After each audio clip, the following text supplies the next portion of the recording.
Good. Hey, everybody, welcome to another episode of Thought Leaders. I'm your host, Chris Shang, and today we have Brooklin Nash, who's the co-founder and CEO of Beam Content. Thanks so much for joining us, Brooklin. Of Thanks, Chris. Happy to be here. course, tell us a little bit about Beam. I know you guys are still fairly young in the grand scheme of things, but tell us a little bit about what you guys do, what kind of companies you guys work with. Yeah, we are fairly young.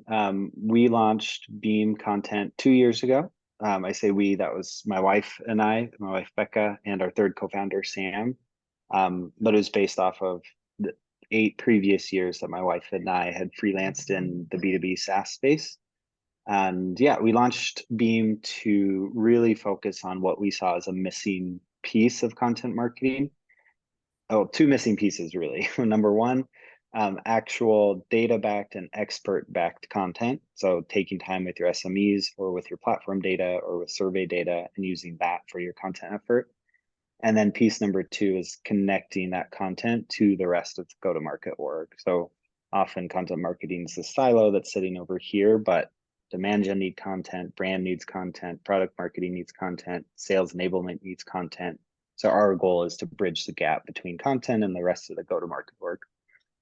Interesting. And how are you guys doing that? And we'll start there. Yeah, we number one, we're working with a lot of non-content marketing leaders. So over the past couple of years, we've kind of made this shift, and now most of our points of contact at our client companies are not content marketers. They're product marketers and they're brand marketers, and they're demand gen marketers looking to go deeper with the content that they're producing and how they're connecting that to their channels and their campaigns and their efforts.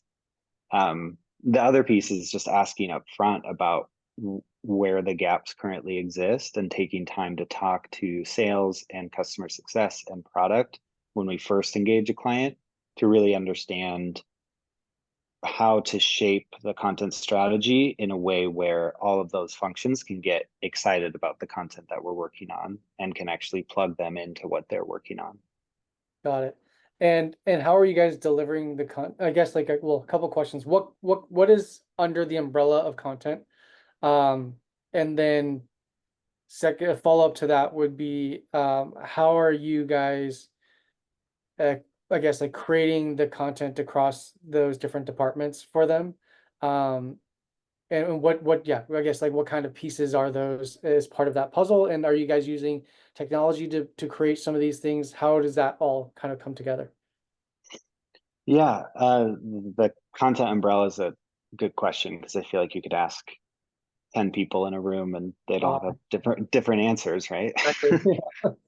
Um, for us, it's anything that is um, long form or distributable. So there's a whole host in there. There's case studies, ebooks, white papers on the long form side.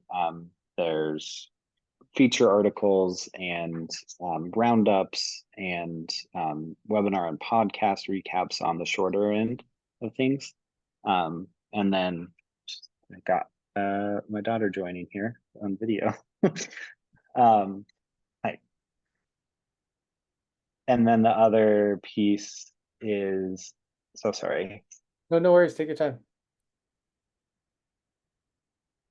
Okay, so then the other piece is distributing those long form pieces for us right now on social. So we don't cover things like copywriting. I don't see that as content necessarily, but we'll cover the distribution of the long form content that I was just talking about.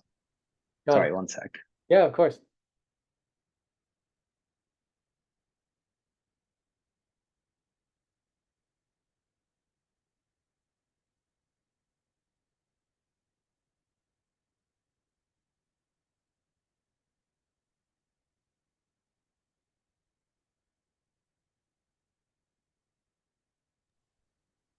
All good. Cool. We can edit it in Good whatever. thing it's not a live webinar. Yeah, you're all good. Cool. So yeah, so I got the piece around the types of content that if you want to repeat that, that's fine too, if it helps. But so you guys are creating the short form, long form content. The different things that are within short form is like the ebooks, the white papers, case studies, etc. And then the long form is like well, a short version of that might be, like taking podcast summaries and things of that nature as part of that. Um, and then you were mentioning, and I kind of missed this part of it, which was the distributable content. Can you recap us on what you're talking to about there in terms of like the distributable content, and what does that mean? Yeah, so there's trying to get at the second part of your question of what using this content to support other teams looks like, which for us is also connected to the measurement question, funnily enough. I say distributable content, meaning if we're putting together a maturity curve or a buyer's guide or a strategic how-to or a very tactical in the weeds piece on how to do XYZ, that piece of content should not have to just live on the resources page on the website and maybe sometimes get clicked on. What we mean by distributable is we can pass that off to demand gen so that they can set an entire campaign up around that content asset and have the CTA tied to the content rather than a sales CTA, right? We mean we can pass it to customer success so they can tie it into their onboarding process if it's a tactical guide and very product focused and product led content. Or they can use it in their upsell and cross sell conversations if it's talking about a particular feature or product that the customer isn't using. We can distribute it to sales enablement to use it for sales conversations and actually providing concrete resources for prospects, right? Yeah, We can also tie it to social. And I think that's what I was speaking to earlier is like you can slice and dice it 24 different ways for social media. So that's more what I mean by distributable content. got it, got it. Okay, cool. I have a ton of questions to kind of get a little bit more weeds or into the weeds around the topic more Yeah. specific. But before we do that, I'm curious as to how you ended up into content writing, specifically as it relates to like SaaS products and like technology. Um, I feel like a lot of people who have ended up in SaaS or just tech, like especially who've been doing it for, 5+ years, it's kind of been like they fell into it somehow, whether that's from sales or marketing or HR or whatever. So I'm curious as to what that journey looked like for you. Where did you start off? Was writing something that always piqued your interest? And then more specifically, what type of writing? And then how did you end up this type of focusing on this type of category of writing? Yeah. Good question. Fell into it is are three very apt words, I think, for me too. So I'm no exception. Yeah. Um, yeah, about 10 years ago, I was post college. I was studying for my master's. We were living abroad, and I just needed a way to make money online. Uh, that's what it comes down to. I was looking for ways to support ourselves, start paying off student debt, pay our way as I was finishing my master's degree. So I was looking for ways to make money online. I'm not really a great teacher, so the ESL thing maybe wouldn't have been a great fit. But I found freelance writing opportunities. There's this whole world of online writers that can make money with their writing online. So I started out with a combination of like pro blogger gigs, which I have no idea if it's still quality now, but back in the day it had some good quality client work on there. I also did quite a bit on Upwork earlier on in that process. So just it was just freelance writing and it was anything and everything. I Got it. was writing landing pages, I was doing social media posts, I was writing product descriptions, I was writing SEO articles. It was just all over the map. Didn't matter what the industry was or what the vertical or what the type of content was. Over a few years, it kind of homed in first onto SEO and then into B2B SaaS specifically. I got my first B2B SaaS client, I think like 6 years ago, and just enjoyed it 5 times more than any of my other projects. This isn't to denigrate any brand or anybody's work because it's just a taste or a preference thing, but like I enjoyed writing about Martech and B2B question marks and value props and pain points a lot more than a product description for like a luxury watch brand. It was just more fun to me. Yeah. Um, So from there, I just really doubled down into B2B SaaS and used that one client to kind of springboard into additional B2B clients. And then over a couple of years, transition into solely focusing on B2B SaaS. Um, at the time, still largely focused on SEO, but then the same thing happened. I started working on case studies and really enjoyed that process. And then I started running those interviews and I really enjoyed that process. And I started working on more strategic content for demand gen and I really enjoyed that. So really just narrowed in on the type of content that I want to be working on within B2B SaaS. Yeah. And I've been monologuing, but the last piece of the puzzle is I had never had a full-time job. I just started with freelancing online because we were living abroad and I couldn't work full-time. Like full-time remote employee wasn't as big of a thing 2014, 2015 as it is now. But so I realized in around 20, when was this? Yeah, this is about 4 years ago. I really want to work in-house for a while and learn the ropes of content marketing so I can know what content marketing within the context of the wider go-to-market team looks like. Because so far I had a very tiny slice of the pie as a freelance writer. So I spent some time in-house at two different sales startups and really enjoyed that process. The second of which I got to work with a sales community and spent half my time just talking to revenue leaders and SDR managers and directors of sales about what they were running into and learning and talking about. And that I think brought everything to a head because I realized, okay, it is a lot more enjoyable and I think makes things a lot more interesting for the reader if we're talking to people who actually know what they're talking about rather than us as content marketers pretending we know that we know what we're talking about when we've never led a demo or held a pip in our lives, right? So that second in-house role really paved the way for Beam because I wanted to start doing that type of content for all of our clients. Makes sense. Um, One thing before you got into the freelance gig and doing the writing, how did you know that you're good at writing? Like, was that something that you had studied or you had been doing more of on a personal endeavor or how did you even know that you're even good at that? That was like a skill set for you. That's such an interesting question because I don't know. I don't know. I don't Really? know if I knew that I was good at writing. I knew I'd always enjoyed writing. Like I loved school. I loved putting together a 15-page research paper, which is basically what like good content marketing is. It's you just get to use more fun language than academic language. Um, but it was early validation and just getting paid. Like my rates were way too low when I started because I had zero experience, but I was like, hey, somebody will pay me $150 to write this article. And it took me 3 hours. That's awesome. Let's build from there. So yeah, I guess I knew I was okay at writing because people continued to pay me for it. Got it. Got it. Out of curiosity, what were you getting your master's in? Uh,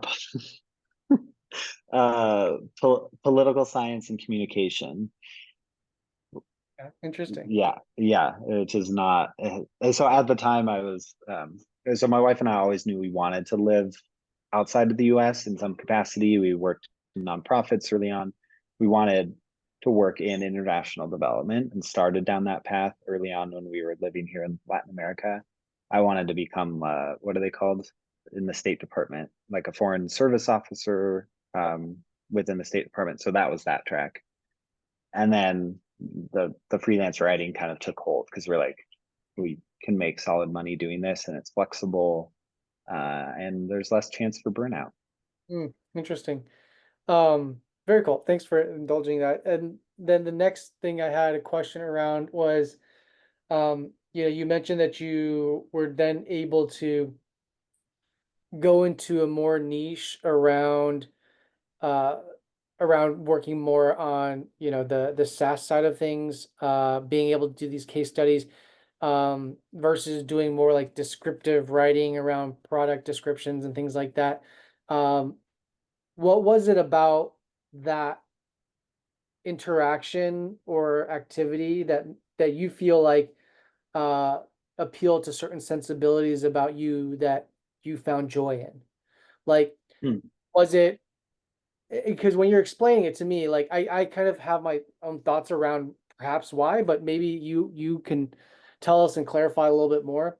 Uh, but I feel like, the ability to kind of like talk to people, almost like acting like a translator, right? Like you're acting as Yeah. like, right? Because you're taking all this information that then needs to be it needs to be reduced into a way that's like fun, entertaining, but digestible and still learning, right? And so it's like, I don't know if any of those are the variables that kind of like make it interesting for you, but yeah, I'm just curious if you ever thought about that as to like why you wanted to hone in on that. Yeah, that's also a great question. I'm writing a couple of your questions down because I'll Okay. revisit them later. I've never thought about that before. I think you're right. I think there's two pieces of it for me. And number one is it feels like being a translator. And we've actually posted about that in the past where it feels like sometimes we're a translator for product marketing or sales enablement. Um, so yeah, it's especially when you get into like a very either technical space or moving up market and things get a lot more complicated and you have 7 people on the buying committee, like it's really fun to figure out the puzzle of, okay, yeah, here's the features you have and you're saying these are the value props and these are the pain points. How do we map that to content in a way that doesn't feel like an extension of product marketing Yeah. and just pitching the product, right? How do we translate that into the questions that people are asking and their genuine day-to-day pain points, and what does the content addressing those look like? Because we even talking to SMEs, we talk to a technical lead and we have to translate it for a less technical audience if we're talking to an economic buyer. Yep. If we're talking to the product marketer about their value props, we have to translate that, even though they've already translated it from the product team out of product marketing mode and into content marketing mode. So translation is a great phrase for it. Yeah. Um, the other word that feels like it applies here, and now I'm blanking on it. I had it right at the beginning of this translation. It feels I don't want to oversell this. I one of my tweets in the past has been that content marketing is just crappy journalism with better pay, which people have mixed feelings about. Some people get really defensive about that, and some people love that. But at the core of that is like what I'm saying is good content marketing reflects journalism because you're trying to dig in and understand. If you're talking to a C-suite leader, you're trying to understand what the unique story is there so that it doesn't just read as like PR fluff. If you're talking to a technical lead, you're trying to figure out the right follow-up questions so that you actually do walk away with a solid understanding as a non-technical person.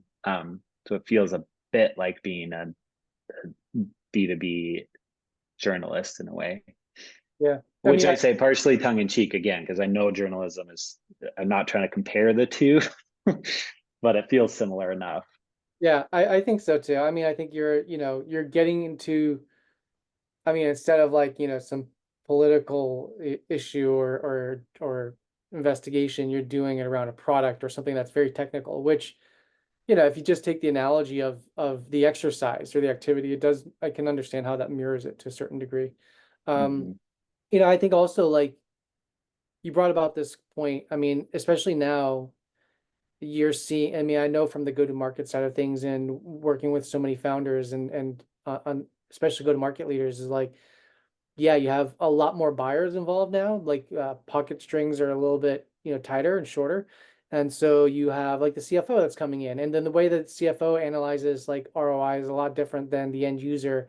I think like when you have a financial buyer involved, they're looking at how is it going to improve top line typically, right? And then the person who is more focused on the bottom line is like the end user, and that could be as it relates, that bottom line could be in relation to time, which does have Mhm. like it does carry a financial value to it, but they're looking at like time savings for them, right? For Mhm. solving for the mundane. And so I can see how you can take something from product side, regurgitate into this one way that can maybe generally speak at large about it, but then having to develop niche language for each department leader that is going to be involved in utilizing or implementing or onboarding the solution. Yeah. I think like also, I don't know, this appeals to more of like your personal curiosity, but I think like for me too on the go-to-market side, which I think like, I think about it from it's more of like go-to-market is like more short and sweet kind of stuff, and you're trying to figure out how to like say something to the right person at the right time and just kind of get like a quick response of some sort, versus I think like full content marketing in that cycle is like you want them to fully engage, understand the story, it understand it's going to be a longer process there. But yeah, sorry, give me 1 second. Yeah. Yeah, no problem.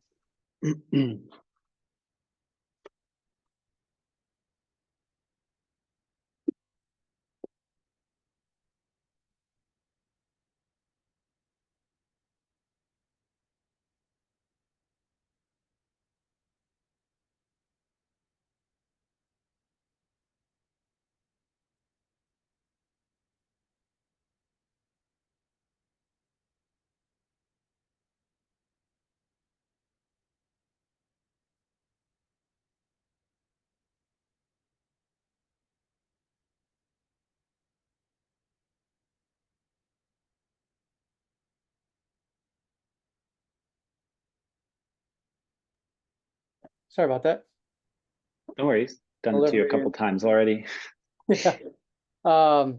Yes, I mean, I was basically, so what I was trying to get into was like, I think the psychological component of like understanding different personality types, right? And how do they learn about things? How do they, how do you have to talk to them in order for them to you take the next course of action that you're hoping that they take, but also have them feel good about that course of action. And so, how do you provide information in that way um, that's attractive enough for them, but also is not like over promising so that they get under delivered later on.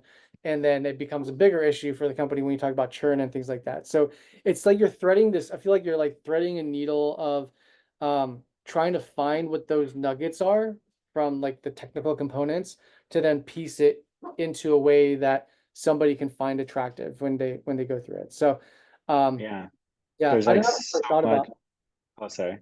Yeah, go for it. Oh, it just there's so much in there. That's I think you're spot on. But you were gonna ask another question. Yeah, I just don't know if you ever like thought about it in that way. Like, I mean, I think a lot of the things I try to dig into on these conversations is I think like there's a lot of people that are here that I think we kind of like sometimes just run through things in our work in our professional lives, but like there's such like intrinsic uh like personal investment into it that we may or may not be fully aware of. And I think like that's some of the stuff that I'm just like uniquely curious about. And I think a lot of like listeners are curious about because that's the stuff that ultimately moves them to make change for better or become aware of what they want to change and things like that, which is I think the end goal of what we're trying to do here is like any Yeah. other content leaders that are listening to your story could be like, you know what, that is the thing that I feel connected to, that I understand why he's doing it that way or thinking about it in this context. And Yeah. maybe it's going to help motivate them to do something similar that could be useful or, beneficial to what they're doing right now. So, yeah. Yeah. Yeah, we talk a lot about this idea of empathy in content marketing Yeah. within the team, or actually working on a piece of content around it. And it's such like soft language compared to like ROI and the measurement conversation that is also important to have. But I think by overemphasizing the conversation toward measurement, you miss that empathy piece that you're talking about, where A, you're asking, do these personas make sense, or are they caricatures? Is this wishful thinking, or is this actually what they think and feel and want to do? Yep. Down to questions like, I don't know, I heard on a sales call today, like, oh, C-suite leaders don't want to spend time reading a 10-page piece of content, Mm, which is just kind of an assumption that reaffirms itself when we're working with pretty big companies that sell to the enterprise and the C-suite, and they're leveraging their white papers and ebooks to great effect. It's not the format or the content, it's what you're putting into it. And if you have original data or an original POV from a leader or very tactical on the ground view into how to accomplish something, I think they will spend time with it. But the Yep. problem is because we overemphasize on measurement, that also means we overemphasize on the publishing cadence because demand gen needs this, this, and this by end of month, or we're content marketing. So we have to put out 2 articles a week or whatever arbitrary cadence you come up with for yourself. And that leads to a lot of subpar content that isn't going to resonate and doesn't help the reader accomplish anything. All it does is try to point back to a conversion for the product that the content marketing team's writing for, if that makes sense. It does. And I mean, I think that there are a couple of, SaaS companies that do a really good job, like HubSpot and Gong, and Vendor is another one that I think about in terms of, I Mm-hmm. think what they're great at, and I think like what great content marketing is, and maybe you can correct me on this, but I think when you have like a product that is able to aggregate unique perspectives or points of view, Mm-hmm. that can then service back to your target market, um, some findings that is not readily or publicly available, because that's part of what your core product is doing. It's the power of aggregating a lot of that data set and then sharing it back to the community, which is potentially buyers of Mm-hmm. that solution. I think like that's typically what I would say would be like the ideal situation, because that is a unique point of view. That is something I find that a lot of C-suite will ultimately read, because it's like they don't have other accessibility into that intelligence. And so when a company is able to share that, it not only builds up the brand awareness, but it does provide real value. Yeah, absolutely. And I'm preaching to the choir here, knowing what Leader Pro does and focuses on, but I think that's why the idea of community has been so resonant in B2B the last couple of years, and it's now really coming to a head, is that if you're building towards community, you are, it's kind of a forcing function to make that space. And actually, people say listen to your customers, but it's actually putting it into practice, right? Yep. um and that's not to say community has to be like a Slack channel that everybody's in. There's a lot of different forms that community can take. All it means is that you're spending time with your target audience in a way that is not oriented to sales. Yep. Absolutely.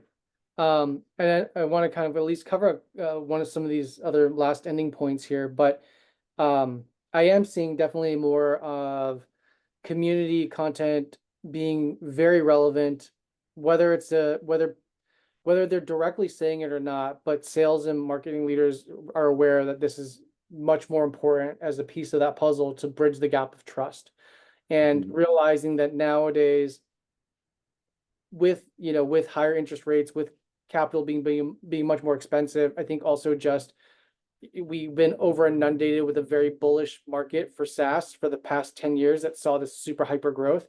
And now we're just naturally pulling back as part of a cyclical process. And so Mhm. there's very few times where there's only like one player in a space, right? Like 10 years ago, yeah, you could have been that one player in that unique vertical or niche. And you didn't have to have a great product, but you can like get 50% market share with a crappy product, and then have somebody then come in literally like 3, 4 years since you started, start taking away market share, and then kind of repeat itself for like 2 to 3 cycles in that 10-year period. Um, and people would spend money on it because it's a new category. It's something that they felt like they needed to have, but they maybe again like were burned on the quality of it, or ended up churning, because it wasn't as great as it was. But I think like now we're seeing some of that burnout, and people are very conscientious around what they're spending their money on, for a lot of outside variables, but content is a huge part of that. Are you noticing that in either like an uptick of interest, or business from in the client side of things, or how people are responding to your pitches differently now as opposed to when you guys first started? Mm. I'm definitely seeing it, and I don't mean this to sound self-aggrandizing or pitchy, but like it's very validating to hear the response that we get when we jump on a sales call, Yeah. because 9 times out of 10, it's like, yes, this is what I'm talking about. Yes, this is what we've been thinking about. Yes, we need to do XYZ differently. And that comes down to this idea of building trust. Like, yeah, we have our SEO engine going. It's fine. We have demand gen really killing it on um, their lead gen campaigns, but we're kind of struggling on the brand awareness campaigns, things like that. And what the common denominator there is across all of these issues is usually let's take time to talk to your buyers, at least via sales and CS. Let's take time to talk to your internal actual SMEs, those that reflect your ICP. If you're selling to a CHRO, there's no reason you should not make consistent time or figure out a way to leverage the voice of your CHRO. um, so it's fun hearing that response on sales calls. Yeah. Um, in terms of the shift, I think that the biggest has been a bigger willingness to bring customers in specifically for these conversations. I think there's kind of been blinders of there's CS and they're driving towards renewal or ideally upsell. And then there's this gray middle ground. And then there's marketing who needs access to the customers. So usually that's limited to one case study, and the sign-offs on that can be crazy, right? But why not explore different ways to pull your customers into your own marketing in a way that is not asking them to do a full case study and sell for you? You're turning them into the star of the show rather than making your product the star of the show. So that's Yeah. definitely been a shift the last couple of years. There's more willingness to open up what involving customers themselves looks like. Interesting. Last question here. Obviously hot topic is around AI, and I think people think it's going to replace humans to a certain degree. I feel like we're still far away from that. Uh, I do think, there's definitely I guess my question before I direct it, how are you thinking about it? Do you use it? How do you use it? And yeah, and how do you think it either potentially helps or, could be counterproductive to your business? Yeah, it's a great question. You mentioned technology in your first question at the beginning, and I was like, okay, stay off AI, stay off AI. Don't go down the rabbit hole yet. um, it's a good question. That's hard to answer well, to be honest. For what it looks like for ourselves. So short answer, we don't use Gen AI for the content creation process at all. We don't use it for research. We don't use it for the outlining. We don't use it for strategy. We don't use it for the writing. We don't use it for editing. And I know how that makes me sound. They sound like the grumpy old man, like get off my lawn, like this is technology's coming for us type of thing. And that's really not it. I don't know where Gen AI will go. I get I mean, I'm not a technical guy, but I get that this underlying technology of what large language models can do is we're 2 years into this thing. This is brand new. This is like owning a PC in 1987, essentially. So we don't know where it'll go, but I do know right now it is not in the place to come close to recreate the type of content that we create with our clients. And the reason we don't even bring it in earlier, like research or outlining, is because it still limits your thinking. It's not a creative thinker. It's an algorithm essentially that will make its best guess for what comes next. So by default, you're going to end up with topics or headers in your outline or themes for your campaigns that are almost by definition the lowest common denominator and the lowest hanging fruit, rather than a creative human going in and saying, oh, we're to what you mentioned earlier, Chris, like there's lots of different types of buyers. Like, oh, we have a lot of content focused on the economic buyer. We have nothing around the end user. Guess who becomes champions? End users. Why don't we dive into topics that talk to the end user? And I think it's things like that that can be missed if you plug AI into strategy. Similar at the outlining stage, like you're going to end up with 5 bullets that look like pretty much any article on page 1 Google around that topic, right? So it just kind of limits what you're able to do, so which is why we don't use it currently.